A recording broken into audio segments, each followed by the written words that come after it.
ನಟಿ ಭಾವನಾ ಅವರನ್ನ ಕಿಡ್ನಾಪ್ ಮಾಡಿ ಅವರಿಗೆ ಲೈಂಗಿಕ ಕಿರುಕುಳ ನೀಡಲಾಗಿದೆ ಅನ್ನುವಂತ ಮಾಹಿತಿ ಇದೀಗ ಹೊರಬಿದ್ದಿದೆ. ಕೇರಳದ ಎರ್ನಾಕುಲಂನಲ್ಲಿ ನಡೆದಿರುವಂತಹ ಘಟನೆ ಇದು. ಇದಕ್ಕೆ ಸಂಬಂಧಪಟ್ಟಂತೆ ಓರ್ವ ಆರೋಪಿಯನ್ನ ಈಗ ಆಲ್ರೆಡಿ ಪೊಲೀಸರು ಬಂಧಿಸಿದ್ದಾರೆ ಅಂತ ಹೇಳಿ ತಿಳಿದು ಬಂದಿದೆ.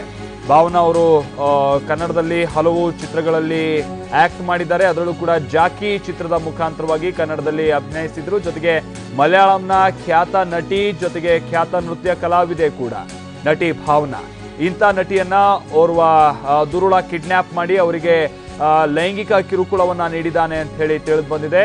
ಕೇರಳದ ಎರ್ನಾಕುಲಂನಲ್ಲಿ ನಡೆದಿರುವಂತಹ ಘಟನೆ. ಹೇಳಿ ಕೇಳಿ ಅವರು ಕೂಡ ಕೇರಳ ಮೂಲದವರೇ, ಮಲಯಾಳಿ ನಟಿ.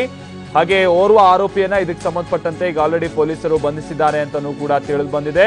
ಹಾಗೆ ಕನ್ನಡದ ಜಾಕಿ ಜೊತೆಗೆ ರೋಮಿಯೋ ಚಿತ್ರದಲ್ಲಿ ನಟಿಸಿದಂತಹ ನಟಿ ಭಾವನಾ ಅವರು ಇತ್ತೀಚೆಗೆ ತೆರೆ ಕಂಡಂತಹ ಚೌಕ ಸಿನಿಮಾದಲ್ಲೂ ಕೂಡ ಅವರು ಅಭಿನಯಿಸಿದ್ದಾರೆ. ಅದರ ಜೊತೆಗೆ ಮುಕುಂದ ಮುರಾರಿ, ಹಾಗೆ ಮೈತ್ರಿ ಸಿನಿಮಾದಲ್ಲೂ, ಜೊತೆಗೆ ಟೋಪಿವಾಲಾ ಸಿನಿಮಾದಲ್ಲೂ ಕೂಡ ನಟಿಸಿದ್ರು. ರೋಮಿಯೋ ಸಿನಿಮಾದಲ್ಲೂ ಕೂಡ ನಟಿಸಿದ್ರು. ವಿಷ್ಣುವರ್ಧನ ಜೊತೆಗೆ ಕನ್ನಡದ ಜಾಕಿ ಚಿತ್ರದ ಮುಖಾಂತರವಾಗಿ ಇವರು ಕನ್ನಡಕ್ಕೆ ಎಂಟ್ರಿ ಕೊಟ್ಟಂತಹ ನಟಿ.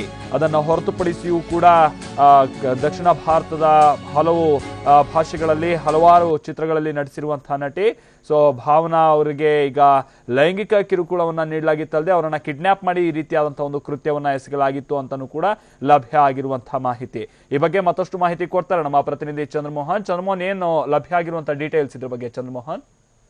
ಹೌದು ಮಲ್ತೇಶ್, ಮಲಯಾಳಿ ನಟಿ ಭಾವನಾ ಅವರನ್ನ ಕಾರ್ನಲ್ಲಿ ದುಷ್ಕರ್ಮಿಗಳು ಕಿಡ್ನಾಪ್ ಅನ್ನ ಮಾಡಿದ್ದಾರೆ. ಜೊತೆಗೆ ಕಾರ್ನಲ್ಲಿನ ಲೈಂಗಿಕ ಕಿರುಕುಳವನ್ನ ನೀಡಿದರೆ. ಈ ಘಟನೆ ನಡೆದ ಬಳಿಕ ಈಗ ಭಾವನಾ ದುಷ್ಕರ್ಮಿಗಳಿಂದ ತಪ್ಪಿಸ್ಕೊಂಡು ಬಂದು ಪೊಲೀಸರಿಗೆ ದೂರನ್ನ ನೀಡಿದ್ದಾರೆ. ಈ ದೂರನ್ನ ದಾಖಲಿಸಿಕೊಂಡಿರುವ ಕೇರಳದ ಎರ್ನಾಕುಲಂನ ಪೊಲೀಸರು ಓರ್ವ ಆರೋಪಿಯನ್ನ ವಶಕ್ಕೆ ತೆಗೆದುಕೊಂಡಿದ್ದಾರೆ. ಉಳಿದ ಆರೋಪಿಗಳ ಬಗ್ಗೆನೂ ಕೂಡ ಮಾಹಿತಿಯನ್ನ ಕಲೆ ಹಾಕಿ ಉಳಿದ ಆರೋಪಿಗಳನ್ನ ಕೂಡ ಬಂಧಿಸಲಿಕ್ಕಾಗಿ ಈಗ ಶೋಧ ಕಾರ್ಯಾಚರಣೆಯನ್ನು ಕೂಡ ನಡೆಸ್ತಾ ಇದ್ದಾರೆ. ಈ ಮಲಯಾಳಿ ನಟಿ ಭಾವನಾ ಕನ್ನಡದ ಕೆಲವು ಸಿನಿಮಾಗಳಲ್ಲೂ ಕೂಡ ನಟಿಸಿದ್ದಾರೆ. ಜಾಕಿ, ರೋಮಿಯೋ ಮತ್ತು ಚೌಕ ಸೇರಿದಂತೆ ಕೆಲವು ಸಿನಿಮಾಗಳಲ್ಲೂ ಕೂಡ ನಟಿಸಿದ್ದಾರೆ. ಎರ್ನಾಕುಲಂನಲ್ಲಿ ಇವರನ್ನ ದುಷ್ಕರ್ಮಿಗಳು ಕಾರ್ನಲ್ಲಿ ಕಿಡ್ನಾಪ್ ಮಾಡಿ ಈಗ ಲೈಂಗಿಕ ಕಿರುಕುಳವನ್ನ ನೀಡಿರ್ತಕ್ಕಂಥ ಪ್ರಕರಣ ದಾಖಲಾಗಿದೆ Maltesh. Okay thank you Chandramohan.